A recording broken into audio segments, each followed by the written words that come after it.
अस्सलाम वालेकुम। प्रोग्राम जी स्पोर्ट्स के साथ मोहसिन मेहदी आपकी खिदमत में हाजिर है। पाकिस्तान और जनूबी अफ्रीका के दरमियान दूसरा टेस्ट मैच कल से पिंडी क्रिकेट स्टेडियम में खेला जाएगा। पाकिस्तान के कौमी स्क्वाड की अगर बात की जाए तो 17 रुकनी कौमी स्क्वाड कौमी टीम ने बरकरार रखा है। साथ साथ जनूबी अफ्रीका टीम की बात करें तो उनके एल्गर वो फिट हो गए हैं। साथ साथ तबरेज़ शमसी को कहा जा रहा है कि मैच से पहले कहा जाएगा, देखा जाएगा कि उनको शामिल किया जाए या ना किया जाए। फिर अंडर 16 का टूर्नामेंट शुरू होने जा रहा है, उसकी सिलेक्शन के हवाले से बहुत सारी बेकायदगियाँ सामने आई हैं। आने वाले प्रोग्रामों में उस पर से भी पर्दा हटाएंगे, लेकिन इस वक्त चलते हैं अपनी टॉप स्टोरीज़ की जानिब। पाकिस्तान और जनूबी अफ्रीका के माबैन सीरीज का आखिरी टेस्ट मैच कल से रावलपिंडी में शुरू होगा। कौमी टीम ने दूसरे टेस्ट मैच के लिए 17 रुकनी स्क्वाड को ही बरकरार रखा है। दूसरी जानिब जनूबी अफ्रीका की T20 टीम हेनरिक क्लासन की क़यादत में लाहौर पहुंची। दूसरे टेस्ट में जनूबी अफ्रीका को आसान नहीं ले सकते। मेहमान टीम फाइट बैक कर सकती है। हम विनिंग कॉम्बिनेशन के साथ ही जाने का देख रहे हैं, मगर हतमी फैसला सुबह करेंगे कौमी कप्तान बाबर आजम। हम यही सोच रहे हैं कि जैसे हमने पिछला मैच खेला, आज ये मैच भी वैसा ही खेलना है और हम उस टीम को इजी नहीं ले सकते। पिंडी टेस्ट मैच में भी पाकिस्तान का पलड़ा भारी होगा। यासिर शाह, फवाद आलम और बाबर आजम का किरदार अहम होगा। साबिक कप्तान इंज़िमाम उल हक। PSL छठे एडिशन के लिए ग्लैडिएटर्स के तमाम गैर मुल्की खिलाड़ी 13 फरवरी को कराची पहुंचेंगे। इंग्लैंड के leg spinner Jack Leach Bharat के खिलाफ अच्छी कारकर्दगी दिखाने के लिए पुरअज़्म। पाकिस्तान के legend cricketer little master Hanif Mohammad के नाम से पहली बार शानदार टूर्नामेंट का आगाज हनीफ मोहम्मद के बेटे साबिक टेस्ट क्रिकेटर शुएब मोहम्मद ने किया। पाकिस्तान हॉकी फेडरेशन के ज़ेरे एहतमाम नेशनल हॉकी स्टेडियम लाहौर में खिलाड़ियों का तरबियती कैंप जारी। राशिद नसीम ने भारतीय खिलाड़ी को शिकस्त देकर 2021 का पहला रिकॉर्ड बना डाला। राशिद नसीम ने 3 मिनट में 10 किलो वजन के साथ 159 मार्शल आर्ट्स किक्स मारकर आलमी रिकॉर्ड चकनाचूर कर दिया। और इंग्लिश प्रीमियर फुटबॉल लीग में गोल की बारिश, मैनचेस्टर यूनाइटेड ने साउथहैम्पटन को 9-0 गोल से पछाड़ दिया। जी आपने टॉप स्टोरीज़ देखी हैं और तमामी खेलों को एक बार फिर हमने जी स्पोर्ट्स की हेडलाइंस में शामिल किया। लेकिन गुफ्तगू का आगाज़ करेंगे जो कि कल दूसरा टेस्ट मैच खेला जाना है। क्या पाकिस्तान टीम 17 साल बाद जनूबी अफ्रीका से सीरीज़ जीत पाएगा या फिर ड्रॉ हो जाएगी? लेकिन पाकिस्तान क्रिकेट टीम के पास, शाहीन के पास बड़ा ज़बरदस्त मौका है कि अपने ही ग्राउंड पर होम एडवांटेज का फ़ायदा उठाते हुए टीम को काबू किया जाए और शिकस्त दी जाए। इसी पर बात करने के लिए हमारे साथ मौजूद हैं, इससे पहले भी हमारे शो का हिस्सा बनते रहे। मैं बात कर रहा हूँ साबिक फर्स्ट क्लास क्रिकेटर, कोचिंग भी कर रहे हैं, साथ साथ कमेंट्री के फ़राइज़ भी सर अंजाम देते हैं। ताहिर खान साहब की बात कर रहा हूँ। ताहिर भाई, आपको वेलकम करेंगे शो में। थैंक यू मोहसिन, कैसे हैं आप? ठीक ठाक। ताहिर भाई, बिल्कुल शो का आगाज़ करेंगे, लेकिन इस वक्त एक और शख्सियत हमारे साथ मौजूद हैं जो कि हर हफ्ते ही हमारे शो में आते हैं, बड़े ज़बरदस्त प्रोग्राम करते हैं, खुलकर बात करते हैं। इनके क्रिकेट कैरियर की अगर बात की जाए तो बड़ा ज़बरदस्त क्रिकेट कैरियर है। अब कोचिंग भी कर रहे हैं और अब सीनियर एनालिस्ट में इनका शुमार होता जा रहा है। मैं बात कर रहा हूँ साबिक first class cricketer Sajid Khan साहब की। साजिद भाई, आपको भी वेलकम करूँगा शो में। बहुत शुक्रिया मोहसिन मेहदी, आपको और ताहिर को बहुत बहुत सलाम। वालेकुम अस्सलाम। ताहिर भाई से गुफ्तगू का आगाज़ करेंगे। ताहिर भाई, कल जैसे मैं बता रहा हूँ कि पाकिस्तान टीम के पास सीरीज़ जीतने का बेहतरीन मौका है। ड्रॉ भी करते हैं तो भी सीरीज़ अपने नाम करेंगे, लेकिन क्लीन स्वीप करते हैं तो क्या ही बात होगी। तो कैसा देख रहे हैं कल के मैच को? विकेट भी आपने देखी, सबने देख ली विकेट, जिस तरह हमने देखा सोशल मीडिया पर विकेट्स की तस्वीरें चल रही हैं। तो आपका क्रिकेट का तजुर्बा क्या कहता है कि कल की विकेट कैसी होगी, किसको डोमिनेट करेगी और कौन सी टीम, अगर पाकिस्तान टीम वहाँ पर लड़के खिलाएगा तो फ़ायदेमंद साबित होंगे? देखिए मोहसिन, ऑब्वियसली पाकिस्तान को एक एज हासिल है क्योंकि फर्स्ट टेस्ट आपने जीता और कंफर्टेबली जीता है। आपके स्पिनिंग अटैक्स के हिसाब से जो आप चाह रहे थे, उसी तरह से जो प्लान था उसी तरह से एग्जीक्यूट किया आपने और आपको फतवात मिली। अब सेकंड टेस्ट मैच है, कल से स्टार्ट हो रहा है। पिच की हम सब लोग बातें कर रहे हैं क्योंकि मैं खुद इस पिंडी की ग्राउंड पे काफ़ी क्रिकेट खेला हूँ, फर्स्ट क्लास क्रिकेट। हमारे दौर में टॉप ग्रीन पिच होती थी, जितना मुझे याद है, दिसंबर, अक्टूबर, नवंबर इस तरह का होता था। लेकिन अभी जो पिच जो हम पिक्चर्स पे देख रहे हैं ना, पिक्चर्स में देखना एक अलग चीज होती है और जो लाइव जाके देखना वो एक डिफरेंट चीज होती है। हमें क्रैक्स भी नजर आ रहे हैं वहां पर, उन क्रैक्स के अंदर ग्रीन ग्रास भी नजर आ रही है हमें, जो पिक्चर्स की अगर मैं बात करूं।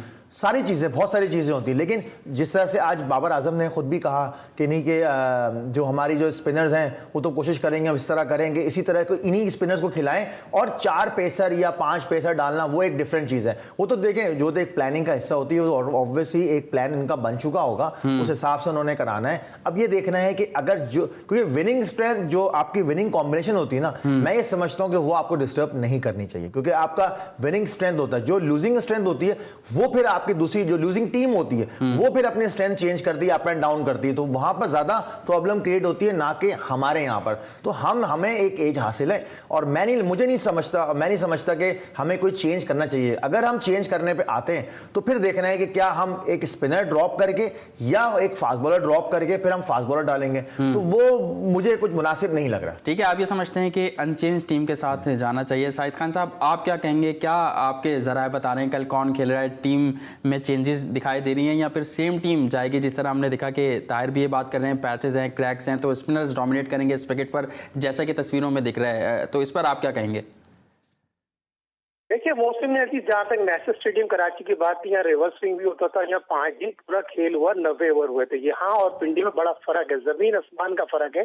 पिंडी में उस तरह का वेदर नहीं है जिस तरह कराची का वेदर होता है। पाकिस्तान के पास तो ऐसा कोई वर्ल्ड क्लास फास्ट बॉलर नहीं है। आपके ना हेड कोच मिसबा हलक जो कल बात कर रहे थे, हम फास्ट बॉलर खिलाएंगे, भाई आपके फास्ट बॉलर उस तरह के तो है ही नहीं, जो पाएंगे तो नया बॉल ही करना नहीं जानते, नया बॉल का विकेट कीपर तक नहीं पहुंचता। ये चीज तो आप भूल जाए। पाकिस्तान ने टेस्ट मैच आपके स्पिनरों ने जिताया, तो आपको स्पिन ट्रैक पे जाना चाहिए। साउथ अफ्रीकन टोटली नाकाम हो गए, स्पिन खेलना ही नहीं आता, उनको आड़ ही नहीं है। तो ये चीज तो पाकिस्तान के हेड कोच जो मिसबा हक जो नाहल है, वकारी जो बॉलिंग कोच है, उनको सोचना चाहिए, समझना चाहिए, क्या बयान देना चाहिए। क्योंकि बाबर ने जिस तरह आगे बात की, तो मैं ये समझता हूँ पाकिस्तान के 99% चांसेस सेम टीम से जाएंगे। मगर वही बात है, किसी बदमाशों को कहने पर किसी को टीम में आप शामिल कर लें, क्या वो बदमाश की प्रति टीम में खेलेगी? अगर 2020 की बात हो चलो ठीक है, आप उसको खिला सकते हैं, मगर आप होते हैं 1.5 साल बाद आपने हसन अली को टेस्ट मैच खिला दिया, कमबैक करा दिया, उसको उस तरह की बॉलिंग की। आप देखें, बात ही होती है नया बॉल आपके पास करने वाला 8 बॉलर ही नहीं है। मगर ये चीज तो वादे तौर पर सोचनी पड़ेगी। टॉस बहुत इंपॉर्टेंट होगा। टॉस से 2 घंटे में आपका पहला दिन डिसाइड करेगा किस तरह खेलना चाहिए, बैटिंग या बॉलिंग। मगर मेरे अपने जराए बताते हैं, पाकिस्तान की जो कोचिंग स्टाफ है वो पैनिक है। सही, ठीक है, कोचिंग स्टाफ पैनिक है। बाबर आजम की आपने बात की, तो बाबर आजम ने आज वर्चुअल प्रेस कॉन्फ्रेंस की, और जैसे कि आपने वेदर के हवाले से कहा, बिल्कुल कल ये भी बातें की जा रही हैं कि क्लाउडी वेदर होगा, पिंडी का ठंड भी होगी, तो जो कहा यह जा रहा है कि फास्ट बॉलर काफ़ी एडवांटेज उठा सकते हैं शुरू के सेशन में अगर बात की जाए तो। लेकिन बाबर आजम ने आज क्या कहा वर्चुअल प्रेस कॉन्फ्रेंस में, वो पहले आपको सुनवाते हैं। यही सोच रहे हैं कि जैसे हमने पिछला मैच खेला, आज ये मैच भी वैसा ही खेलना है, और हम उस टीम को ईजी नहीं ले सकते, क्योंकि वो पता है कि वो बाउंस बैक कर सकती है, तो उसके लिए भी रेडी है। विकेट सिमिलर लग रही है कराची से, और बस यहाँ का ये है कि वेदर और कंडीशंस की है, तो वो इंशाल्लाह हम कल आके देखेंगे और उसके बाद डिसाइड करेंगे। अल्हम्दुलिल्लाह अभी तक मैंने एंजॉय किया, पहला टेस्ट था, अल्हम्दुलिल्लाह ने जिताया, और मजीद उसी फोकस से, उसी प्लान, और जो भी प्लान हमने इस बारी किया उसी पे जाएंगे, और इंशाल्लाह आपके सामने रिजल्ट अपने हाथ में लाएंगे। 4 सीमर तो नहीं खेल सकते, हम प्लान करेंगे, आज देखेंगे कि क्या वेदर अगले 5 दिन में क्या सूरत हाल होगी, क्या कंडीशंस होंगी, तो वो भी हम उसको और उसी हिसाब से प्लान करेंगे। जो टीम के लिए बेस्ट होगा, जो कॉम्बिनेशन बेस्ट होगा, उसी से हम जाएंगे। बिल्कुल, उन्होंने तो वाजे कर दिया अपनी प्रेस कॉन्फ्रेंस में कि 4 सीमर्स को वो नहीं खिला सकते, और फिर जो कंडीशन है, जो वेदर होगा, उसके हिसाब से जो है टीम को सिलेक्ट किया जाएगा, प्लेइंग 11 खिलाई जाएगी। साथ साथ ताहिर, जनूबी अफ्रीका टीम की अभी शाहिद खान साहब बात कर रहे थे, तो आपने इनको कैसा देखा कराची टेस्ट में? बिल्कुल हमें तो बैकफुट पर नजर आया कि स्पिनर्स ने उनको काफ़ी बैकफुट पर धकेल कर रखा, हमारे स्पिनर्स उन पर हावी रहे। तो आप क्या समझते हैं कि पिंडी में भी ऐसा ही होगा, या फिर अब वो वार करेंगे हमारे स्पिनर्स पर? देखिए, ऑब्वियसली पिंडी का पिच बड़ा फ़र्क होता है, क्योंकि आपके स्टेडियम का, नेशनल स्टेडियम का पिच थोड़ा सा टर्न ज़्यादा लेना शुरू कर देता है एज़ कम्पेयर टू दूसरे दिन से, तीसरे दिन से। लेकिन वहाँ पर ये है कि क्योंकि पिंडी का जो है वहाँ पर टर्न कम लेता है, लेकिन वहाँ बाउंस आपको ज़रूर मिलेगा। और रही बात जो वेदर की बात है, तो वेदर में आपको कम चांसेस मुझे लगते हैं कि स्पिनर्स को अर्ली ऑन बॉल करने को मिलेगा। लेकिन जो प्रिपरेशन साउथ अफ्रीकन करके आए थे, तो वो उस तरह की फुलफिल नहीं कर सके उनके बैट्समैन, क्योंकि डिकॉक ने जो अपने प्रेस कॉन्फ्रेंस की थी उसमें साफ उसने कहा कि जो हम एक्सपेक्ट कर रहे थे कि हमने कुछ रैश शॉट्स खेले जिसकी वजह से हम आउट हुए हैं। खासतौर पे वो फैफ डु प्लेसिस की बात कर रहे थे, खुद अपनी बात कर रहे थे कि एटलीस्ट हमें इनिंग्स बिल्ड करनी चाहिए थी, क्योंकि ये स्पिनर्स उनके लिए कोई नई बात नहीं है, वो स्पिनर्स काफी खेलते रहे, इंडिया में भी जाके काफी क्रिकेट खेली, लेकिन ऑब्वियसली पाकिस्तान में आके खेलना और फिर पहले टेस्ट हारना वो एक साइकोलॉजिकल इफेक्ट जरूर पड़ेगा। तो और हमारा अब काम क्या है कि हमें जितना हम प्रेशर डाल सकते हैं, हमारे बॉलर्स प्रेशर डालें और हम उनको जल्द से जल्द आउट करें। बिल्कुल, प्रेशर की आप बात कर रहे हैं और हमने कराची टेस्ट में भी देखा था। अब बाबर आजम की कप्तानी के हवाले से साजिद खान, आप क्या कहेंगे कि प्रेशर में आपको लगता है कि फील्डर्स को आगे खड़ा रखें, या फिर आप क्या समझते हैं कि बाबर आजम की क्या स्ट्रैटेजी होनी चाहिए, किसको आजमाना चाहिए? नई गेंद की आप बात कर रहे थे अभी। मोहसिन मेहदी, बहुत इंपॉर्टेंट सवाल है, आपके सवाल में बहुत वजन है। बाबर आजम ने बहुत ही शानदार ही कप्तानी की, उसकी कप्तानी की जितनी भी तारीफ की जाए कम है। 222 पे आउट करने में कप्तानी का बड़ा अहम रोल होता है, और बाबर आजम को कप्तान बनाने में, कप्तान खड़ा करने में ग्रेट सर वसीम अकरम का बहुत बड़ा हाथ है। और वसीम अकरम ने जिस तरह बाबर को मोटिवेट किया उसमें तो कोई दो राय हो ही नहीं सकती। और बाबर को आप देखिए नए जज्बे से आया, नए रूप से आया, ये चीज पाकिस्तान के लिए बड़ी खुशाइन बात है। लॉन्ग टाइम के लिए एक बड़ा अच्छा कप्तान हमें मिला है, और ये चीज को हमने सेकेंड नहीं किया। आप देखें, इसमें बहुत ज्यादा इंपॉर्टेंट होता है किसी भी टेस्ट मैच में, किसी भी मैच में कप्तानी बड़ा अहम रोल होता है। अगर 222 में आउट किया, हालांकि आपने देखा होगा बहुत शानदार यासिर शाह ने बॉलिंग की, नुमान अली ने बॉलिंग की, मगर इस पे बाबर को क्रेडिट देना पड़ेगा और सर वसीम अकरम को क्रेडिट देना पड़ेगा। कोई नेवल बदल नहीं हो सकता इनका।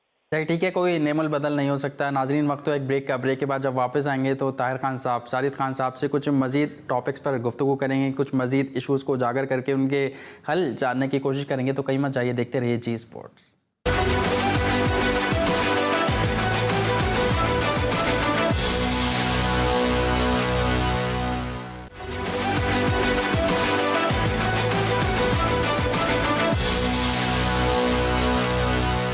Welcome back after a short commercial break से कबल हम बात कर रहे थे टेस्ट मैच के हवाले से कि कल पाकिस्तान क्रिकेट टीम किन खिलाड़ियों के साथ प्लेइंग 11 बनाएगी, किसको मैदान में उतारेगी। साथ साथ अगर कुछ बात करें तो जनूबी अफ्रीका का T20 स्क्वाड आज लाहौर पहुंच चुका। कहा ही जा रहा है कि अब से कुछ ही दिनों बाद खिलाड़ी प्रैक्टिस सेशन में भी हिस्सा लेंगे। लेकिन यहाँ पाकिस्तान की अगर बात करें, T20 का नाम आ रहा है तो उसमें मोहम्मद हफीज़ का नाम ज़रूर सामने आ रहा है, और मोहम्मद हफीज़ का नाम आ रहा है तो रमीज़ राजा का नाम भी सामने आ रहा है, क्योंकि उनकी एक वीडियो आजकल सोशल मीडिया पर काफ़ी मौजूद बहस बनी हुई है जिसमें उन्होंने मोहम्मद हफीज़ को खुद गर्ज से कहा है। तो इस मामले पर बात करेंगे। ताहिर खान मेरे साथ मौजूद हैं। ताहिर, क्या देखते हैं इस पे? पहले भी हम बात कर चुके हैं, लेकिन ये मामला अब दोबारा सामने आया। दोबारा जो रमीज़ राजा हैं उन्होंने अपने यूट्यूब चैनल पर मोहम्मद हफीज़ की डिग्निटी पर सवालिया निशान उठाया है और ये बात कही है कि वो खुद गर्ज हैं, अगर ऐसी हरकतें करते रहेंगे तो लोग आपके बारे में बात करना छोड़ देंगे। इस पूरे मामले को एज अ क्रिकेटर आपने कैसा देखा?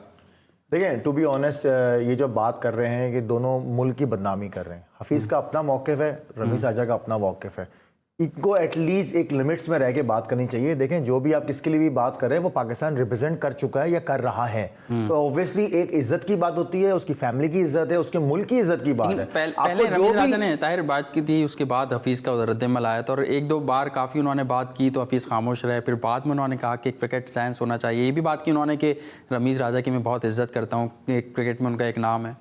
देखिए, बात ये कि ऑब्वियसली बिल्कुल वो जो वीडियो थी वो मैंने भी देखी, मैंने भी सुनी, जिस तरह से उन्होंने आखिर में कहा था कि मेरे बेटे की नॉलेज ज़्यादा है रमीज़ राजा की उसकी नॉलेज से, तो वो तो एक अपनी चीज़ है, वो तो हो सकता है उनका एक मजाक होगा। लेकिन टू बी ऑनेस्ट, जिस तरह से हफीज़ वहाँ पर मौजूद हैं, जो इस वक्त ज़ेर बहस चल रही है कि जी कि वो वहाँ पर इसलिए वापस नहीं आ रहे कि जी वो लीग क्रिकेट की वजह से या पैसे की वजह से। देखिए, बात ये कि कुछ चीज़ें ऐसी होती हैं जो आपको टू द डेप्थ जाके आपको देखना पड़ता है। एक बायोसिक्योर बबल है, बायोसिक्योर बबल के बाद फिर एक यहाँ बायोसिक्योर बबल है। ये कोविड सिचुएशन है, ये पूरी दुनिया के अंदर मौजूद है। ऑब्वियसली जो हमारे चीफ सेलेक्टर हैं उनकी बात हुई होगी वहां पर हफीज़ से, हफीज़ की भी बात हुई होगी। जो कम्युनिकेशन की जो गैप होगा वो सही तरीके से फुलफिल नहीं होगा, इसलिए शायद हफीज़ को अनअवेलेबल कह के उन्होंने वो ड्रॉप नहीं किया, अनअवेलेबल लिखा हुआ है, वहाब रियाज पे भी वही लिखा हुआ है। तो लेकिन बात ये कि जिस तरह से एक दूसरे पे आप ये जो तोहमतें लगाते हैं, ये प्लीज़ ये ना लगाएं, क्योंकि इससे दूसरे जो पड़ोसी मुल्क है ना वो हमारे मुल्क का मजाक उड़ाते हैं। ठीक है, पड़ोसी मुल्क को मौका मिल रहा है कि वो हमारे मुल्क का, हमारे खिलाड़ियों का, हमारे क्रिकेट का मजाक उड़ा रहा है। साजिद खान साहब, आप इस तमाम तर मामले पर क्या कहेंगे? कुछ लोग ये बात कर रहे हैं कि रमीज़ राजा साहब पाकिस्तान क्रिकेट बोर्ड की ज़बान बोल रहे हैं, क्योंकि पाकिस्तान क्रिकेट बोर्ड और मोहम्मद हफीज़ के दरमियान जो कुछ मामलात हैं वो अच्छे नहीं चल रहे हैं। देखिए रमीज मेरे साथ पाकिस्तान अंडर-23 भी खेला है और रमीज अपने साबिक कप्तान है। रमीज को इस तरह की बात करनी ही नहीं चाहिए। रमीज यकीनी तौर पर यूट्यूब चैनल में रेटिंग बढ़ा रहा है और इस तरह की बात का, और मोहम्मद हफीज का तो नेमल बदल है ही नहीं। मोहम्मद हफीज और शोएब मलिक पाकिस्तान के ऐसे प्लेयर हैं और रमीज आज हमेशा इन दोनों की इसलिए बुराई करते हैं, पड़ोसी मुल्क में इनकी बड़ी अहमियत है, वर्ल्ड क्लास प्लेयर मौजूद है। तो रैम्बो को ये बात करनी नहीं चाहिए और ये बात करने से पहले सोचनी चाहिए। अगर रैम्बो की रिस्पेक्ट तो उनकी उनसे ज्यादा रिस्पेक्ट। और हफीज एक वर्ल्ड क्लास प्लेयर है 2020 में, और ना है रबड़ स्टैम्प जो मोहम्मद वसीम ने जो ज्यादती की है उसको मुंह की खानी पड़ेगी। 2020 की टीम अनाउंस करता है, जी स्पोर्ट्स से पहले बात ही ले जाता है। लेकिन लोग तो कह रहे हैं कि मोहम्मद वसीम ने सही टीम अनाउंस की है T20 की, अगर अनाउंस की है। आप मेरी बात पूरी सुनना। मोहसिन मेहदी, वसीम, मोहम्मद वसीम, रबड़ स्टैम्प है। अगर ये सही टीम अनाउंस करता तो 20 खिलाड़ी अनाउंस नहीं करता, 15 अनाउंस करता, अपनी जान छुड़ाता है। एनालिस्ट है, ये एनालिस्ट है। और बात ये होती है चीफ सिलेक्टर तो है नहीं, ये बेहतरीन कोच था और बेहतरीन कोच हो सकता है। चीफ सिलेक्टर एक आर्ट है। ये मोहम्मद वसीम जैसे लोग चीफ सिलेक्टर बन गए पाकिस्तान क्रिकेट का, तो अल्लाह ही हाफिज है। ये भी तो पाकिस्तान क्रिकेट बोर्ड में सिस्टम में मौजूद थे 2 साल पहले जो मिसबा के साथ थे, उस वक्त इसने क्यों डिसीजन ले लिया। आज अगर ये बात बोल रहा है तो इसको ये बात बोलने से पहले सोचना चाहिए, समझना चाहिए क्या बात कर रहा है, किन लोगों को पिक किया। हमने आजम खान की बात की, डंके की चोट पे बात की थी। आजम खान रोक सकता तो रोक लो, उसको रोका क्यों? 4 सिलेक्टर होने, मैं कसम खाने को तैयार हूँ, 4 सिलेक्टरों की टीम में उसका नाम था। अब्दुल रहमान और मोहम्मद वसीम के पास उसका नाम नहीं था। मैं डंके की चोट कह सकता हूँ, मौजूदा सिलेक्टर मेरे साथ रास्ते में थे, उन्होंने भी बताया उसका नाम है। मगर क्या हो रहे, रबड़ स्टैम्प सिलेक्ट करने से पहले डरता। जब PTV का कोच था यही बच्चा आजम खान को ये खिलाता नहीं था, नेट के पीछे खड़ा करता था। आज आजम खान ने दुनिया में नाम पैदा कर दिया है, तो इसको थोड़ी शर्म करना चाहिए, थोड़ी हया करनी चाहिए। मेरिट का कत्ल नहीं करना चाहिए। भाई ठीक है, आप तो काफ़ी नाखुश नज़र आ रहे हैं उनके सिलेक्शन से। मैं ताहिर भाई से जान लेता हूँ। ताहिर भाई, आपने कैसा देखा मोहम्मद वसीम का जो T20 स्क्वाड शामिल हुआ, उसमें आमिर यामीन को उन्होंने सेलेक्ट किया, आसिफ अली पे थोड़े से जो है मौजूद बहस बना हुआ है। आपने ओवरऑल अगर बात की जाए, आपने साजिद भाई का मौक़िफ़ सुना, आपका इस पर क्या मौक़िफ़ है? देखिए, जो उन्होंने बेसिकली जो ओवरऑल लिया है वो डोमेस्टिक क्रिकेट की परफॉर्मेंस पे लिया है। हम डोमेस्टिक क्रिकेट की परफॉर्मेंस से बात कर रहे थे कि जी कि हमारी डोमेस्टिक के परफॉर्मर्स को कब इज्जत दी जाएगी। ऑब्वियस 10 साल हो गए, 12 साल हो गए, 15 साल हो गए। साजिद भाई तो खैर काफ़ी सीनियर है हमसे और काफ़ी इनका इस चीज़ में काफ़ी आई भी है, लेकिन बात यह है कि एटलीस्ट उसने आके उन लोगों को इज्जत दी, 20 में रखा, क्योंकि 20 एक ऑब्वियसली बायोसिक्योर बबल की वजह से आपको एक 20 स्क्वाड अनाउंस करना पड़ता है। उसके बाद फिर वो सिलेक्शन कमेटी का काम है कि वो उसको कट डाउन करके 16 रखने हैं। आपने T20 के अंदर 16 रखने होते हैं और 17 रखने होते हैं आपको टेस्ट स्क्वाड के अंदर। ये एक ICC रूल है, ये कोविड की वजह से। अब ये जो सिलेक्शन की बात करें, सिर्फ आसिफ अली की जगह आप देखें तो मैं समझता हूँ काफ़ी ओवरऑल अच्छी परफॉर्मेंस करने वाले लड़कों को लिया गया है। आप अगर आप बात करें जफर गौहर की बात करें, उसको टेस्ट में गलत खिलाया, वो T20 का ज़्यादा अच्छा बॉलर था, उसको लिया। जाहिद महमूद की बात करूँ, दादू से उनका ताल्लुक है, रेगुलरली परफॉर्मेंस करते हुए आ रहे हैं। भाई जैसे लोग कह रहे हैं कि 20 रुकनी स्क्वाड का तो ये अनाउंस कर रहे हैं, लेकिन जिन लड़कों को ये जो शामिल कर रहे हैं डोमेस्टिक की परफॉर्मेंस पर कि भाई डोमेस्टिक की परफॉर्मेंस पर शामिल हुए, जैसे ताबिश खान की मैं बात करूं, तो फिर वो लड़के प्लेइंग 11 में क्यों नहीं शामिल किए जा रहे? इस पर लोग काफ़ी सवालिया निशान उठा रहे हैं कि भाई अगर आप शामिल कर रहे हैं तो फिर उन्हें मौका भी तो दें, प्लेइंग 11 में खिलाएं। देखिए, बात यह है, अगर आपने 10 के 10 डोमेस्टिक के लड़के ले लिए तो क्या आपके पूरे 11 लड़के बाहर बैठा के 10 लड़कों को चांस देंगे?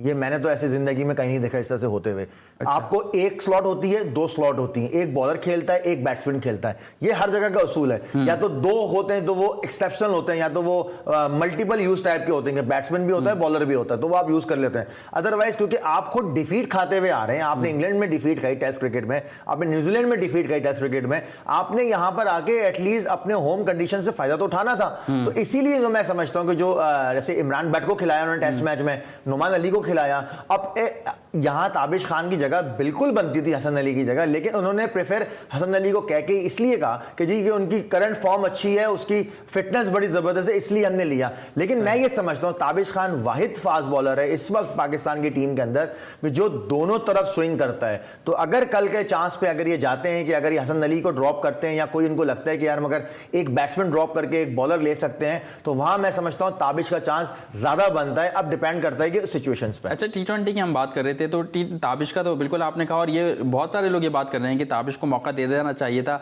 तो आपने बात की जैसे यंगस्टर्स हैं, यंग लड़कों को अपनी होम सीरीज़ में खिलाएं तो अच्छा होगा। तो यहाँ पर आप समझते हैं कि आजम खान जो कि परफॉर्म कर रहे हैं T10 लीग में, हमने देखा कि बड़ी शानदार कारकर्दगी उन्होंने दिखाई, साथ साथ शर्जील खान का भी नाम सामने आ रहा था। तो आपको नहीं लगता कि भाई यंग खिलाड़ी हैं, अगर उनको मुस्तकबिल में आपके प्लान का हिस्सा हैं तो फिर अपने होम ग्राउंड पर मौका देकर उनको टेस्ट कर लिया जाए? आप क्या समझते हैं आजम और शर्जील की सिलेक्शन के बारे में? देखिए मोहसिन, ऑब्वियसली बड़ा ज़बरदस्त आपने सवाल किया। आपकी होम कंडीशंस पे ही आप अपने लड़कों को चांस देते हैं, क्योंकि वो कंडीशंस उन लड़कों को सूट करती हैं। आप कहीं बाहर जाके चांस नहीं देते। आजम की बात हो गई, शर्जील की बात हो गई। मैं कल एक जगह पे कुछ पढ़ रहा था, तो वहां पर मिसबा के नाम से लिखा हुआ था कि उन्होंने कहा कि जिनके फिटनेस के हवाले से बड़ा मुझे वो है, जब तक ये फिट नहीं होंगे तब तक वो टीम में नहीं आ सकते। तो मैं ये समझता हूँ ये लीग्स भी तो खेल रहे हैं, वहां परफॉर्म भी कर रहे हैं, तो क्या इट मीन्स कि वो लोग फिट नहीं है तो इसलिए लीग्स खेल रहे हैं? तो ये जो तासुर जो बात करनी है कि जी फिट नहीं है वो नहीं है, आप लड़के को लें, आपकी कौन सी स्लॉट बेहतर है उन लड़कों के लिए, आप उनको वहां जंप इन करें। आप वेस्ट इंडीज की बात करें, एक ऑफ स्पिनर की बात करूं, अगर वो जेरे बहस चल रही है आजकल, उनका तो शर्जील और आजम को मिला के उनका साइज बनता है, लेकिन वो टेस्ट का उनके 11 का हिस्सा होता है क्योंकि वो परफॉर्मर है। तो ये जो बात गलत करना कि जी फिटनेस लेवल ठीक है, अपनी जगह होती है, फिटनेस एक ऑब्वियसली इंटरनेशनल मेयार अपनी जगह है, लेकिन आप उनकी परफॉर्मेंस देखें, उनका हार्डवर्क देखें, चांस देना चाहिए था। अगर अभी चांस नहीं दे रहे तो फिर अगली जो भी होम सीरीज आए उसमें जरूर चांस देना चाहिए। ठीक है, उम्मीद करते हैं कि अगली आने वाली सीरीज में आजम खान या जो भी पाकिस्तान के लिए अच्छा खेल रहे हैं, डोमेस्टिक में परफॉर्म कर रहे हैं, लीग्स में अच्छा खेल रहे हैं, उनको मौका दिया जा सकता है। और ये भी बात कि आजम खान को हो सकता है, जैसे फिटनेस की बात कर रहे हैं तो मैंने भी पढ़ रहा था फिटनेस के हवाले से उनकी, साथ साथ जैसे साजिद खान साहब बता रहे हैं कि 2 घंटा पहले काफ़ी देर मीटिंग हुई, उसके बाद इनको बाहर किया गया। तो क्या सच है क्या झूठ, ये सब कुछ ही दिनों में सामने भी आ जाएगा। लेकिन नाज़रीन, यहाँ वक्त तो एक ब्रेक के बाद कुछ मजीद टॉपिक्स पर गुफ्तगू करेंगे। कहीं मत जाइए, देखते रहिए जी स्पोर्ट्स।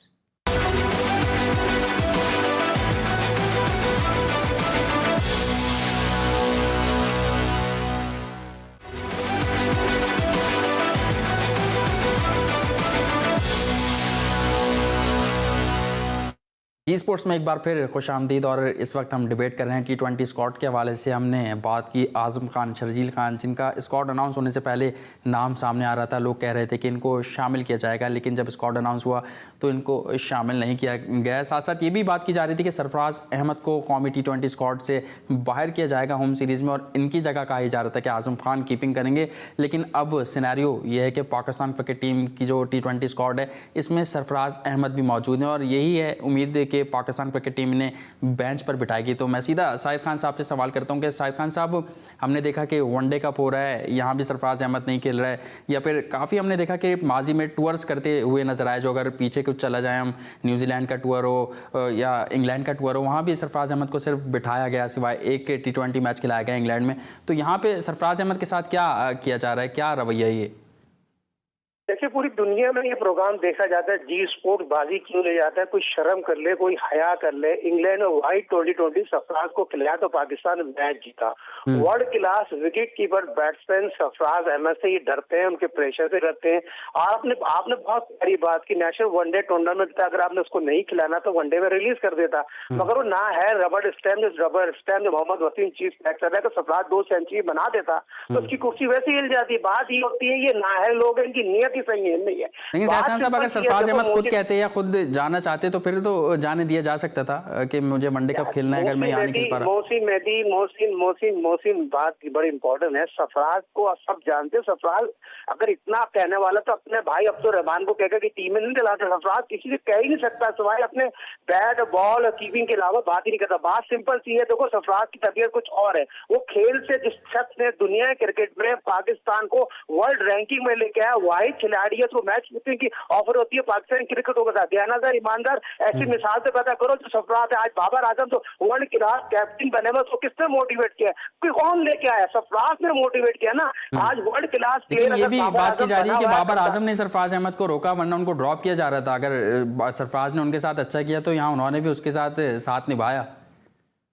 ये कोई अच्छा नहीं किया, सरफराज के कैरियर से खेल लिया। अगर इतनी अच्छी बात है, मेरिट पे सरफराज को विकेट के पीछे लेके आओ ना यार, और रिजवान को ऐसे फील्डर खिलाओ। बात ये, रिजवान को आपने कौन सा खिला दिया? कॉन्फिडेंस आपके बेटे को आप देते हो, रिजवान हक साहब। और ये जो आप बातें कर रहे हो सरफराज की अगर दौर की बात की जाए तो फवाद आलम को, जो चीफ सिलेक्टर हैं, जो उनके सिलेक्टर्स रहे हैं, तो वो कहते हैं, मेरे शो में तौसीफ अहमद साहब ने ये बात कही कि सरफराज अहमद है, उन्होंने फवाद आलम को शामिल नहीं किया था। तो आप यहाँ नहीं समझते कि सरफराज ने भी कुछ खिलाड़ियों के साथ ज्यादती की है? बहुत मुनाफिक आदमी है तौसीफ अहमद साहब, जो ये बात कह के चले गए अपने दौर में सिलेक्टर थे तो सिलेक्ट कर लेते, अगर नहीं किया तो रिजाइन कर देते। उसके घर पे बैठ के तारिक आलम के साथ कैरम खेलते हैं, खाना खाते हैं, उसके कैरियर से खेलते रहे। Uzair like most talented fast bowler, उसने उनको बोला, उससे कहते हैं मुझे गाड़ी की ऑफर दो यार, क्या हो रहा है यार मोहसिन मेहदी साहब। उजैर लाइक जो फास्ट बॉलर था उसके पास गाड़ी लेने गया, उसको बोलने लगे यार तुमने सरफराज का उसके साथ आपने ज्यादती की है फवाद आलम के साथ, तो वो कहने लगा नहीं यार मुझे गाड़ी दो। बात ये हो रही है उजैर अहमद तो ये भी दे देते उनको गाड़ी, यार आप सिलेक्ट तो करते हैं, मगर पाकिस्तान क्रिकेट बोर्ड में और पाकिस्तान की जो सिलेक्शन कमेटी की तारीख बताती है 2015 में आखिरी मिनट में अपना वहां पे किसके कहने पे आया था भाई वर्ल्ड कप में। अच्छा बात हो यार मोहसिन मेहदी को ठीक है, मैं ताहिर भाई से भी कुछ सरफराज अहमद की ये बात कर लेता हूँ। ताहिर भाई आप इस पे कुछ कहना चाहेंगे, कुछ कमेंट करेंगे सरफराज अहमद के मामले में? देखिए ऑब्वियसली जो भी है वो तो सबके सामने है। सरफराज किस वजह से ड्रॉप हुए थे, किस सिचुएशंस में उनको हटाया गया था, चैंपियन थे, चैंपियन से एकदम लाए गए, टीम की परफॉर्मेंस कैसे हुई, कैसे डाउन हुई, किस तरह से बाबर को लाया गया, किस तरह से रिजवान को लाया गया, वो तो सबके सामने पूरे एक पिक्चर आ चुकी है, वो बार बार हम रिपीट नहीं करना चाहते। लेकिन ऑब्वियसली अगर आपके पास टेस्ट स्क्वाड में आप देखते हैं कि आपके पास जगह नहीं बनती, तो यहाँ पाकिस्तान कप चल रहा था, आप रिलीज कर देते। अगर आपके प्लानिंग में था सरफराज के जी के वाइट बॉल से हमें सरफराज को खिलाना है, आप रिलीज करते, वो यहाँ पर अपने मैचेस खेलते रहता। मैच प्रैक्टिस बहुत जरूरी होती है मोहसिन, आप एक स्क्वाड का हिस्सा होना वो एक अलग चीज होती है, लेकिन मैच प्रैक्टिस करना, क्योंकि सरफराज कैप्टनसी करता हुआ आ रहा है फ्रॉम द बिगिनिंग। अब ऑब्वियसली जब सिंध की टीम में वो जाता, वहां पर उसको कॉन्फिडेंस मिलता, वहां रन्स करते, प्रेशर बढ़ता आपके सेक्टर्स पे, और फिर वही प्रेशर बढ़ता प्लेइंग 11 के अंदर। लेकिन ऐसा कोई सिनारियो बनते हुए हमें नजर ही नहीं आया हुआ। बातें तो बहुत सारी होती हैं, बहुत सारी चीजें आती हैं, अब किस किस चीज को आप लेके बैठेंगे, लेकिन जो चीज हमें नजर आई थी हमने उस चीज को इंडिकेट की है। अब देखना है कि सरफराज को किस तरह से ये प्लेइंग 11 में डालते नहीं डालते। मैं समझता हूं कि प्लेइंग 11 में सरफराज का हक ज्यादा है अब T20 के अंदर। सही, ठीक है, प्लेइंग 11 की आपने T20 की ये बात की, लेकिन अब हम कुछ टेस्ट मैच की अगर बात कर लेते हैं तो उसकी प्लेइंग 11 में, क्योंकि बाबर आजम ने तो मना कर दिया 4 सीमर्स खेलने का। अगर मिडिल ऑर्डर की बात करें ताहिर भाई, तो आपको फवाद आलम का रोल कैसा दिख रहा है? फवाद आलम ने, हमने देखा कराची टेस्ट में भी सेंचुरी स्कोर की, उसके बाद विनिंग शॉट लगाया उन्होंने, तो काफ़ी मोरल अगर बात करें फवाद आलम का हाई होगा, और टीम भी अब उन पर थोड़ा बहुत रिलाय करेगी कि एक अहम सतून वो हो गए मिडिल ऑर्डर में पाकिस्तान टेस्ट टीम के। देखिए ऑब्वियसली क्योंकि जो एक फॉर्म लगी होती है, फॉर्म से हर कोई फायदा उठाता है, और फवाद भी जरूर इस फॉर्म से फायदा उठाएगा एटलीस्ट, क्योंकि जब आप खुद जिम्मेदारी लेते हैं, उसकी जिम्मेदारी उसको कहां से आई, कहां से सीखी? डोमेस्टिक क्रिकेट से। 10 साल 12 साल से जो डोमेस्टिक क्रिकेट खेलता गया है, वो नॉक करता गया नोर पे, वहां कोई जगह नहीं मिली, लेकिन जैसी उसको अपॉर्चुनिटी मिली ही फुलफिल्ड दैट, और उसने वहां परफॉर्म किया और 100s किए। तो ये एक बहुत बड़ा हमारे पास एक एग्जाम्पल है, prime example for the domestic cricketers कि जी कि आप मतलब आपको डाउन नहीं होना है, आपको परफॉर्म करना है। और ये जो मैं समझता हूं जो बाबर आजम पे प्रेशर था या आपके अजहर अली पे प्रेशर था, थोड़ा सा इन पे प्रेशर थोड़ा सा कम हुआ है, क्योंकि फवाद ने ऑटोमेटिकली अपना एक नंबर बना लिया है। अब मैं समझता हूं कि फवाद का वो नंबर ऐसा है कि वो सॉलिड है, और वहां से फवाद पूरी इनिंग्स को बिल्ड करता है, और ये फवाद की क्लास है। सही, ये फवाद की क्लास है। शाहिद खान साहब, आप कैसा देख रहे हैं? अगर टेस्ट मैच की बात की जाए, कराची टेस्ट में भी काफ़ी जो है मुश्किलात का सामना करते हुए दिखाई दिया। मैं आबिद अली की मैं बात कर रहा हूँ, इससे पहले भी वो फेल थोड़ा सा होते हुए दिखाई दे रहे हैं, तो क्या प्रॉब्लम आपको नज़र आ रही है उनकी बैटिंग टेक्निक में, या क्या उनके साथ मसले मसाइल नज़र आ रहे हैं, और उनके फ्यूचर को आप कैसा देखते हैं? देखिए फ्यूचर यकीनी तौर पर उतना ब्राइट नहीं है जितने मौके आबिद अली को दे दिए। 10 साल बाद आपने पाकिस्तान के world class player Asad Shafiq को ड्रॉप कर दिया, उस पर कोई बोलने वाला नहीं है, उसकी बात करने वाले नहीं है। आबिद अली पे बात हो रही है, अजहर अली में बात हो रही है। अजहर अली भी और असद शफीक की भी इतनी कारकर्दगी थी ना, अगर इतने अच्छे सेंसियर लोग होते हैं तो असद शफीक ड्रॉप नहीं होता। मगर वही बात हो रही है, जब नाहल लोग होंगे तो सिलेक्टर कैसे करेंगे, काम कैसे करेंगे, और कौन मुल्क के साथ सेंसियर है, सब अपनी दुकान चमका रहे हैं, सब पैसा ले रहे हैं और क्रिकेट को एंजॉय कर रहे हैं। भाई ये एंजॉय कर रहे हैं, क्रिकेट के साथ नहीं। आपने बात की आबिद की टेक्निक पे इंग्लैंड से खराब थी। इंग्लैंड से अगर इतने सेंसियर लोग होते हैं तो लेके जाते हैं ना, काम करते हैं। यूनुस खान काम करता है, फील्डिंग तो सभी करा देते हैं। भाई फील्डिंग तो बेसिक है, आप टेक्निक पे काम करें ना, बेसिक पे काम करें। उसकी बेसिक पे गैप इतने हैं, और बॉल बैठ के इतने गैप होता है। अब आउट स्विंग खेलना नहीं आती उसको यार, सिंपल सी बात है। दुनिया में जितने भी राइट हैंड बैट्समैन है, आप बॉल को मिडिल से पिच करेंगे तो आउट से होंगे, आप ड्राइव मारने चले जाएंगे। तो ये चीज तो आप बता सकते हो। 35 लाख रुपए आप ले रहे हो, इस मुल्क के साथ खेल रहे हो। भाई फेसबुक पे आगे आप तस्वीर खिंचवा दे तो यार फवाद आलम के आप आप बात करो, फवाद आलम तो 11 साल पहले टेस्ट खेला था, डेब्यू में 100 किया था, उसका क्रेज शाहिद आफरीदी को जाता है। शाहिद आफरीदी ने उससे बड़ी मेहनत की है, ये चीज तो वाक़ई तौर पर। और कल आपने देखा होगा रमीज राजा की एक वीडियो वायरल हुई है, तो रमीज राजा उसको प्लेयर ही नहीं मानते। हमारे एक्स क्रिकेटर ये चीजें करेंगे तो हम क्या करेंगे भाई। और जब आपने एक बात सुने, हारिस राऊफ किसके कहने पर आया, अभी सही कह रहे हैं बात कि उनके जो 12 साल का बच्चा है उनको रमीज राजा से ज्यादा क्रिकेट सेंस है, ये कहना चाह रहे हैं आप?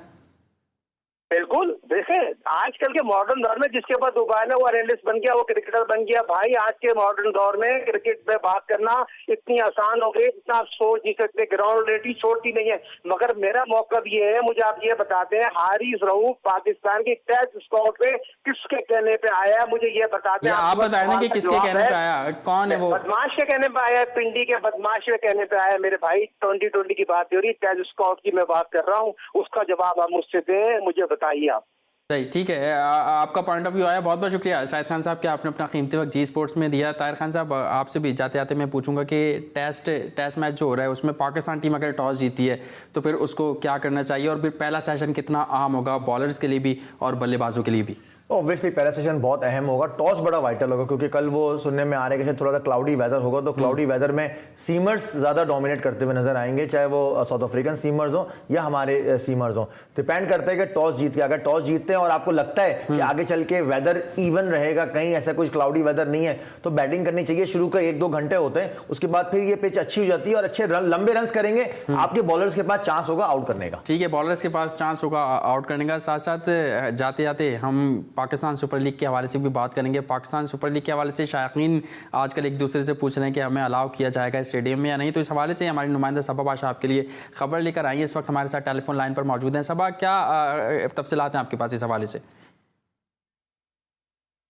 जी बिल्कुल, कल शायकीन क्रिकेट के लिए जो है खुशी की खबर आने के इम्कानात हैं कि हुकूमत जो है वो शायकीन क्रिकेट को मैच देखने की इजाज़त दे रही है या नहीं दे रही। साथ ही साथ शायकीन स्टेडियम की आमद में SOPs की जो तैयारी है उसका काम जारी किया गया है। साथ ही साथ कज़ाफ़ी स्टेडियम में तकरीबन 7,000 शायकीन जो है मैं मैच देख सकते हैं, और स्टेडियम में 2 सीटें छोड़कर 1 सीट पर तमाशाई बैठेंगे, जबकि नेशनल स्टेडियम कराची में 8,000 के लगभग जो है शायकीन मैच से लुत्फ़अंदोज़ हो सकते हैं, जबकि एक ही ख़ानदान के लोग जो हैं वो बगैर वक्फे के साथ मिलकर बैठ सकते हैं। और साथ साथ स्टेडियम दाखिले के वक्त शायकीन का टेम्परेचर भी चेक किया जाएगा, जबकि स्टेडियम के अंदर या बाहर खाने पीने की अशिया के स्टॉल्स नहीं लगाए जाएंगे, और कोरोना SOPs को मद्देनजर रखते हुए खाने पीने की अशिया के स्टॉल्स को जो है वो नहीं लगाया जाएगा। और मास्क जो है वो शायकीन क्रिकेट के लिए लाजमी हो जाएगा पहनना, और जब तक हुकूमत की जानिब से बाज़ाब्ता इजाज़त मिलने के बाद जो है वो टिकट की फ़रोख्त का शेड्यूल भी जारी कर दिया जाएगा, और कोरोना SOPs के साथ जो है वो शायकीन क्रिकेट को आने की इजाज़त दे दी जाएगी। जी, इम्कान यही है कि कल पाकिस्तान क्रिकेट बोर्ड इस बात का हतमी फैसला कर देगा कि क्राउड को पाकिस्तान सुपर लीग में अलाउ किया जाएगा। ताहिर खान, कितना ज़रूरी है पाकिस्तान सुपर लीग में क्राउड का होना? तो ऑब्वियसली क्राउड बगैर तो क्रिकेट बिल्कुल जीरो है, और ये आपने देखा है कि ऑस्ट्रेलिया के अंदर, न्यूजीलैंड के अंदर क्राउड आया तो एक जान आई है ऑब्वियसली। लेकिन जिस तरह से हमारी ये काविशें जारी हैं, आई होप कि परमिशन मिल जाए जल्द, और फिर क्राउड वहाँ पर आया और क्राउड अपने प्लेयर्स को वहाँ जब परफॉर्म करते हुए देखेगा तो ऑब्वियसली मजा आएगा, और प्लेयर्स को भी मजा आएगा अपने क्राउड के सामने परफॉर्म करते को भी मजा आएगा, प्लेयर्स को भी मजा आएगा। और इस उम्मीद के साथ प्रोग्राम का अख्ताम करेंगे। कल पाकिस्तान क्रिकेट टीम के या क्रिकेट शायकीन जो है उनको एक अच्छी खबर मिलेगी कि पाकिस्तान सुपर लीग में क्राउड को पाकिस्तान क्रिकेट बोर्ड अलाउ कर देगा। तो इसी के साथ साथ सैयद मोहसिन मेहदी और जी स्पोर्ट्स की पूरी टीम को इजाज़त दीजिए। आपसे एक बार फिर कल मुलाकात होगी। अपना ख्याल रखिएगा। अल्लाह हाफ़िज़।